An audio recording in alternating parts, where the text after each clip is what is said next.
Okay, magandang araw po sa ating lahat mga guys, mga cubs na patuloy na sumusubaybay dito sa ating YouTube channel. So ito guys, panoorin nyo, no? Ito yung full video na sabi kong i-upload ko na reaction ni Epifanio Labrador, no? Yung galit niya doon kay Congressman Marcolita. Dahil nga sa ito ay pinanukala ni Congressman Marcolita na ipatawag siya sa committee, no? Sa House of Tricom. So, ito siya, galit na galit siya. Ito ngayon yung kabuuan ng kanyang reaction, ng kanyang video. So, wag niyo na panoorin doon sa kanyang channel, guys, ha? Dito na. Dito na, mga caps. Okay. Reaction na lang natin yung konti. Okay, let's go. Ready na kayo. Ihanda ninyo ang inyong puso. Okay. Okay. Kasi nga po, baka masaktan na naman ang ating mga puso. Ready lang. Okay. Let's go. Pag-uusapan na naman po natin. Pero sa mga nagtanong pala, o nagtatanong kanina, kung bakit daw hindi ako nagbablog na ng 3 beses, 2 beses, marami nagtatanong eh. Hindi ko to pinapansin ng mga ilang linggo na. Pero yun naman lang madalas nilang tanong.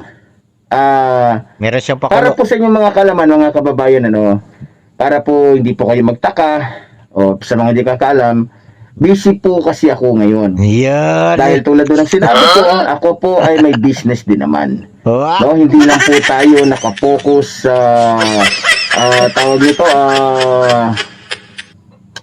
Ano? pagbablog. Tayo Kala po ko ay may pambubudol. business. So tayo po ay, alam niyo na. Pambubudol. So yun. Ngayon, mga Monkey- namal ko mga kababayan, monkey business. patuloy tayo. Pag-usapan natin ngayon, ito pong si Marco Beta. Okay. Matatawag ko pong Marco Beta sapagkat nangangamoy tae na po itong si Marco Beta. Sintahin Alam ang ulo mo. nyo, kung maaalala po ninyo mga kababayan, kung batikusin niya, kung tirahin niya, kung siraan niya ang kapwa niya mga congressman, ganun-ganun na lang. Kung Papalakas ka. siraan niya, alam nyo, marami siyang pinos eh. Pinagmukha pa nga niyang walang kwenta ang Quadcom eh. Pinagmukha niyang mga namumulitika ang mga taga-Quadcom. Naalala ninyo? Siya'y nagmistulang abogado nito pong ni Sara Bulate. No? Kung maalala ninyo, kaya nga siya tinanggal sa committee. Kasi, iba yung niya, iba yung landas na nilalakaran niya, iba yung isip niya eh. Talagang masasabi mo talagang parang may toyo. No? Parang may something sa utak talaga itong si Marco Beta. Parang No? ikaw din. So, sinisiraan niya, nilalabas niya yung kanyang mga komento doon sa network, TV network ng INC. Hindi ako nagkakamali, Channel 25 yon, no? So, doon kung sirain niya, kung palabasin niya, marami siyang hinayag na mga salita na nakakasira po. Although, kasi yung kanyang mga sinasabi, Although hindi mo ka pa. mahahalata Ikaw kapag nga, lakas mo manira mahina eh. ang isip mo eh. Pero sa totoo lang, madalas niyang pinatatamaan at halos sinisiraan ang administrasyong Marcos. Ito, diversionary tactic to. Gusto niya kumbinsihin yung mga congressman doon, no, na hindi maniwala kay Congressman Marcolita para hindi ituloy yung pag-imbita sa kanya. Ito ang gusto niya palabasin dito. Lalong-lalo na yung mga ginagawa po ng ating mahal na Pangulo. No? Madalas po niyang sirain sa kanyang programa o doon sa Net 25, madalas niyang sirain doon o nila ang ating mahal na Pangulo, ang administrasyong Marcos. Manguto ka So, na nga. kaya nga Natuto maraming na. natawa. Sa totoo lang, binabasa ko po yung comments ng ating mga kababayan. Ayaw niya ng naninira daw. No? At sabi pa nga niya, darating daw yung panahon na wala na daw maniniwala sa akin. Darating Tama. daw yung di ba? So, Tama. alam Kasi mo, bubudol alam eh. niyo mga kababayan, ano kaya ang tingin ni Marcoleta sa sarili niya? Di ba? Magaling yun. Baka magaling naman yun. Marcoleta, hindi mo napapansin na mas maraming naniniwala sa akin kesa sa'yo, bagamat congressman ka. Unang-una, ang sinasabi ko, totoo. Kesa sa sinasabi mo. Hindi mo lang matanggap na minura kitang putang ina mo ka. Ayan. Yun lang ang hindi mo matanggap. Kaya ka nagagalit sa akin. Alam mo, kung murahin man kita ngayon at anumang oras na murahin kitang diputa ka, ikang malaking mata ka na mukha kang chihuahua, Diyan ka magaling. kulang. Kulang yan sa ginagawa mong pagtatraidor o pagkampi sa mga taong sakim sa pera at kapangyarihan katulad ng mga Duterte. Kulang yan sa ginagawa mong paninira sa mga magigiting at iniidolo kong mga congressman. Yun. Idol mo pala Pasabi-sabi ka pa, galit ka sa mga naninira.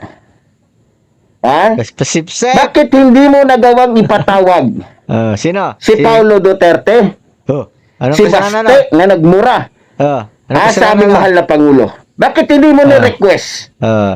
Bakit? Alam mo ba kung bakit nagmura yon sa Pangulo? Para ka namang ugok hindi mo naintindihan diretso. Di ba? Bakit hindi mo ni-request? Mas viral yung pagmumura. Ni Baste, sa aming mahal na Pangulong Ferdinand Marcos Jr. Sama ng loob yon sa kanya. Ikaw, anong sama ng loob mo? Bakit nagmumura ka? Ba, dahil lang sa bayad, kaya ka nagmumura ng lalait ng tao. Kuk, ang tao na to. Bakit hindi mo nabanggit doon na kinakailangan yung mga taong katulad, lalong-lalo na public servant ka, isa ka mayor? Di ba? Diyan ka magaling. Hindi dapat ganon, hindi dapat naninira sa administrasyon. Galit ka? Kasi sinasabi mo, sinisiraan kita, sinisiraan ko ang reliyon mo.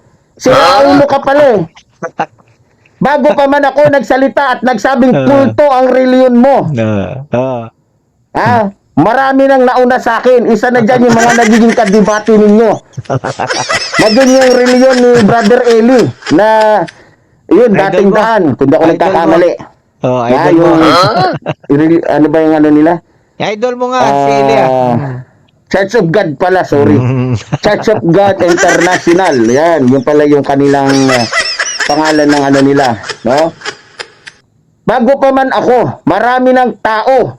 O baka bago pa ako isinilang sa bundong ito, may nauna na sa akin na nagsabi o nagpahayag na kulto ang reliyon ninyong putang ina ninyo. Sama ng loob mo Kaya, talaga. yung mga nag-message sa akin, tinatakot ako, ganito, malapit ka na. Putang ina mo. Putang ina ninyo. Totoo lang ang sinasabi ko. Kaya kung sino man ang dapat papanagutin, tanungin, imbestigahan, ikaw yun, Marcoleta. Kaya sa mga congressman natin, bago siya magreklamo, bago siya magturo ng kung sino-sinong naninira, unahin niya muna yung malalaking tao katulad ni Baste, Duterte. Bakit hindi niyo mapatawag at mauna yun? Bakit takot kang ikaw ang patawag? Loko ka. Takot kang ikaw yung tinatawag, di ba? Kaya yun ang tinuturo mo. Sige, utuin mo yung mga ano mo, yung mga kakampi mo, mga congressman. Dahil yun ay mas naman na hindi ka aya-aya na hindi dapat ka marinig sa isang mayor na naninira sa ating mahal na Pangulo. At mas lalong hindi dapat na marinig ng mga Pilipino na basta-basta na lamang minumura ng isang mayor na puno ng tato, na halos naging dyaryo na yung katawan, na minumura lang yung ating mahal na Pangulo. Mas lalong hindi naman siguro katanggap-tanggap yun. At bilang isang abogado ka, bilang isang congressman ka, Marcoleta, hindi ba mas dapat lamang na unahin yung mga taong katulad ni Baste? Sandali lang, baka maihi ka sa pantalon mo, sa salawal mo ha? Baka makaigit ka dyan ba? Sige, diretso. Sinasabi mo, minumura ko yung reliyon ninyo. Putang ina naman. Buti na, mura lang yung akin Kung tutusin, anong mas malupit? Yung pagpapapatay ng reliyon ninyo sa mga taong nagsasabing kulto kayo? O yung murahin kayo dahil sa katarantaduhan ninyo? Sige nga, Hindi ka naman nag-iisip Marco Beta eh. Ang galing. Di ba? Porket ba ma-influensya kayo, marami kayo, mayaman kayo? Ha? Parang mongoloid Ay, ka, naku naman. na Alam niyo mga nagsasalita. kababayan, kaya po siguro ako ang napili ni Marco Beta Oh, na bakit? pag-usapan doon sa kamera. Bakit? Dahil malamang, Ano? inutusan siya ng kanyang Panginoon. At sino ba naman ang Panginoon nila? Wala nang iba. Si Eduardo Manalo na isang Diablo, isang mongoloid na leader ng Iglesia ng Diablo. Hindi ni Kristo ha. Dahil tulad ng sinasabi ko. Bagamat sinasabi nila na Iglesia ni Kristo sila, Ano? pero malayo sila sa totoong Iglesia ni Kristo. Marami. Marami kang makikita sa kanilang mga gawa na malayo sa totoong Iglesia ni Kristo. Gagalaiti ka talaga. Ngayon nagagalit siya. Sinisiraan ko daw yung reliyon nila. Putang ina mo. Ha? Ang galing-galing mo magsalita. Mas Ang magaling pa galing-galing sa'yo. mo magsalita. Nirereklamo mo dahil sinisiraan yung reliyon mo. Mas magaling pa siya sa'yo, ha? Bakit kayo? Tatanungin ko kayo dyan sa Iglesia ni Cristo. Hindi nyo ba sinisiraan yung Katoliko? Sagutin kita. Hindi paninira yung pagsasabi ng katotohanan. Yung paninira, yung kasinungalingan ang sinasabi. Katulad mo, wala kang batayan para manira. Yung sa amin, sa Iglesia ni Cristo, hindi paninira yung sasabihin na hindi tama na ginagawa ng Katoliko kasi nakasulat po yon sa Biblia. Ganun yon. Tuloy pa nyong. Ugok ka kasi. Hindi nyo ba sinisiraan yung ibang mga reliyon? Tatanungin ko kayo, kayong pamunuan ng Iglesia ni Cristo. Yun na nga yung sagot doon, no? Yung pagsasabi ng katotohanan na may ebidensya, hindi paninira yun, kundi pagsasawa yun. Di ba? Pag sinabing bawal kumain ng dugo, nakasulat sa Biblia. Sino kumakain ng dugo? Alam nga namang sabihin mo yung mga Muslim, hindi naman yan sila kumakain ng dugo. Eh di, ikaw, ano bang reliyon mo ngayon? Katoliko ka, kumakain ka ng dugo. Di ikaw ngayon, anong ginawa mo? Di lumabag ka doon sa nakasulat sa Biblia na bawal kumain ng dugo. Di ba? Paninira yon o pagsasabi ng katotohanan. Mag-isip-isip ka pa niyo, huwag kang nagsasalita ng hindi mo naintindihan, nagmumukha ka lang ugo. Ha? Pag tinanong mo yung Iglesia ni Cristo, sasabihin na wala nang ibang totoong reliyon, kami lang. Anong tawag doon? Inggit ka, ha? Hindi nyo sinisiraan. Hindi paninira yun. Dahil gusto nyo palabasin na kayo lang ang totoo, kayo lang ang tunay. Di magbasa ka sa Bible kung ano nakasulat, kung sino ang tunay. Di ba? Nalang pa nyo. Putang ina ninyo. Sasabihin ninyo, naninira ako sa reliyon ninyo. Kung totosin, kayo to. Napamura din ako sa iyo ba? Nahawa ako ba? Sorry ha. Kayo ang madalas na naninira. Hindi lang kayo mapatawag sa kamera dahil nga naman mayaman kayo. Kasi nga naman, may influensya kayo. Hindi katulad ni Pepanyo Labrador na isang simpleng tao, isang mahirap na tao, Isang mambubudol, isang kawatan, isang rapist, isang drug addict, idagdag mo yan. kaya nyo lang. Di ba? Kaya nyo pag-usapan dyan sa kamera.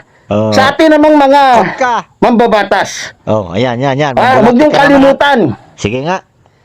na isa sa balakit at isa sa tinik ng Quadcom.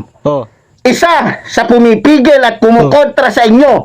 Yung malaking mata na yan. Kaya kung ako sa inyo dyan sa Quadcom o sa Tricom, huwag niyong pansinin yung tarantado na yan. Bakit? Natatakot ka na? Ha? Pinuutusan mo yung taga-Tricom, taga-Quadcom. Gusto mo maniwala sila dyan sa takbo ng utak mo? Ay, ang laman ng utak mo, tae. Utuin mo sila kung kaya mong utuin. Ha? Huwag niyong pansinin yung tarantado na yan. Baka nakalimutan ninyo, kayo mga iniidolo kong mga congressman. Wow, niidolo. Sinisiraan kayo. Naririnig niyo naman, di ba? Yeah. Sige. Dahil tinanggal niyo siya sa pagiging membro ng komite. Ang dami niyang sinabi tungkol sa inyo, pinalabas nila. Pinalabas nila. Na inyong sinasabi, ang inyong ginagawa ay pamumulitika. Political harassment kuno. Kasama siya doon. Kasama siya at sangayon siya sa mga sinasabi ng mga Duterte, nila Bato, nila Bongo, nila Robin. Tapos sasabihin mo, Marco Beta, Oh. hindi ka sangayon sa naninira, putang ina mo ka. Ha? Kala mo? Never mo ako matatakot, Marco Beta. Oh. Kung yung Panginoon mo Hindi nga, siya tatakot daw. ha? Hindi siya Yung tatakot. Panginoon mo, na mas mataas pa yung tingin niya sa sarili niya kaysa kay Kristo. Ba? Ha? Pinagmumura ko nga, ikaw pang demonyo ka. Eh kung di ka natatakot, eh ba't nagtatago ka? Oh, mura ka lang ng mura. Magaling ka lang mambura, nagtatago ka naman. Sabihin mo matapang ka, di ka takot. Kung sirain nga ninyo mga iglesia ni Kristo, mga Katoliko, ganun-ganun na lang eh. Huwag mong utuin yung mga Katoliko, alam nila yon. Alam nila yon. Yung mga sinasabi ng Iglesia ni Cristo, nanonood yan sila, nakikinig. Hindi katulad mo, naugok ka, nandiyan ka lang sa bundok kasi, no? Wala ka nang ginagawa dyan, magtago. Ayaw nyo pala na sinisiraan kayo eh. Kung sa tingin nyo, sinisiraan ko kayo, ayaw nyo na sinisiraan kayo. Pero bakit? Kung papanoorin ng mga Katoliko yung mga pinagsasabi ninyo sa mga ano ninyo, akala ninyo hindi nasasaktan yung mga Katoliko, ito yung sinasabi ninyo na mali ang sinasabi ng mga pare, mali ang ginagawa ng mga pare.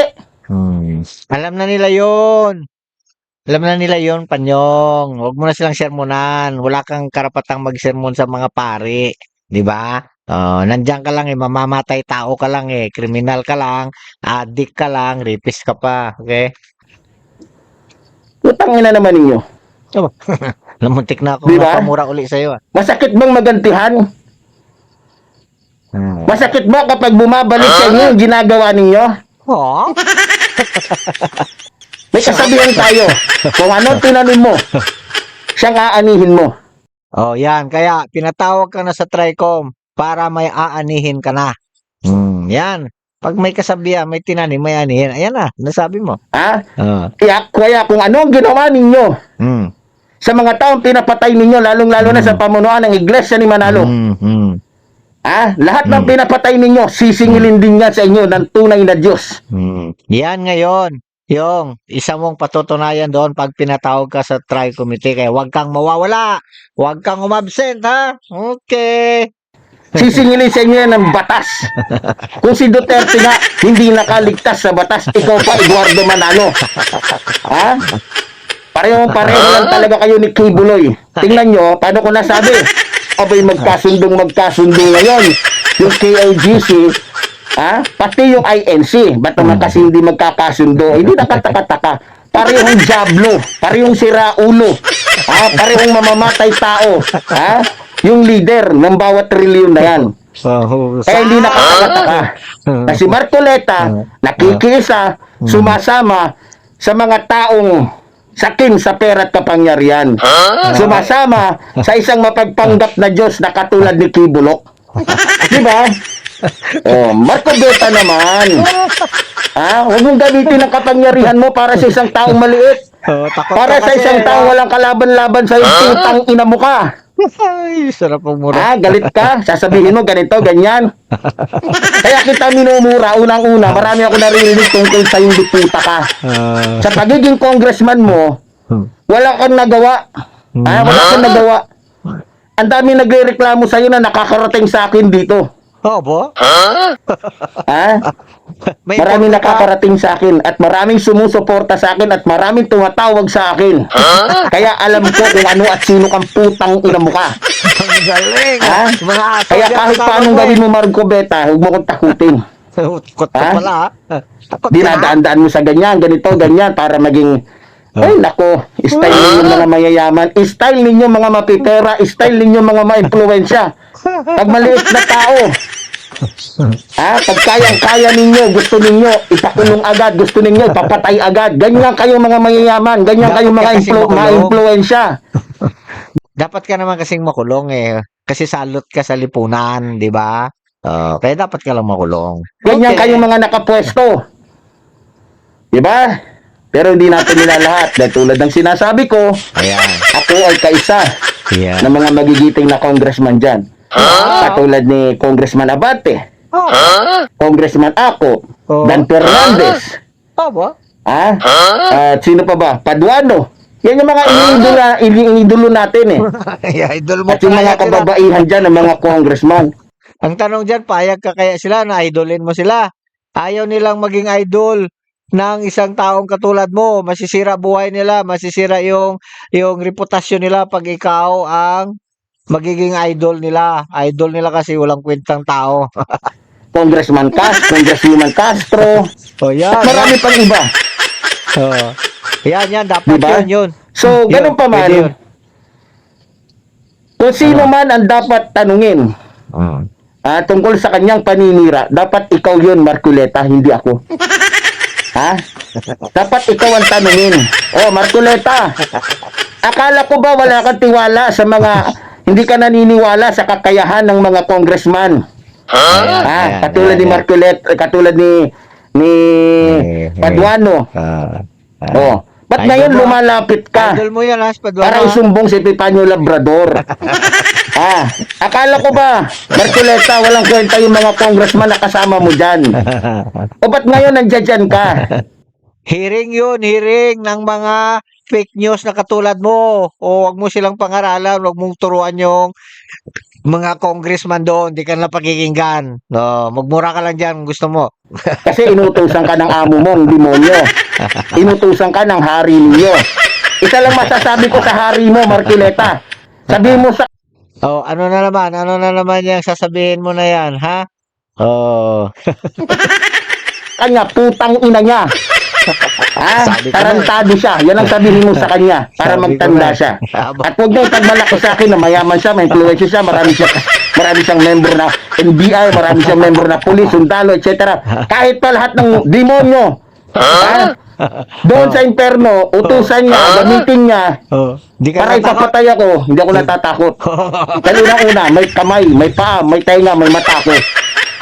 Oh, ibig sabihin, tatakbo ka. Magtatago ka. Oh, ganun yan. Ganun lang yan. Kung katulad ni Eduardo Manalo na isang mongoloid, isang abnormal na leader ng isang reliyon na nagkukunwaring iglesia ni Cristo, pero iglesia pala ng Diablo. Tapos, Marcoleta, isa lang masasabi ko sa iyo uli bago ako magtapos. Tapos ka na. Putang ina mo. Oh, yun lang masasabi ko sa iyo. Kaya sa mga kababayan natin, pasyensya na ho kayo. Ba.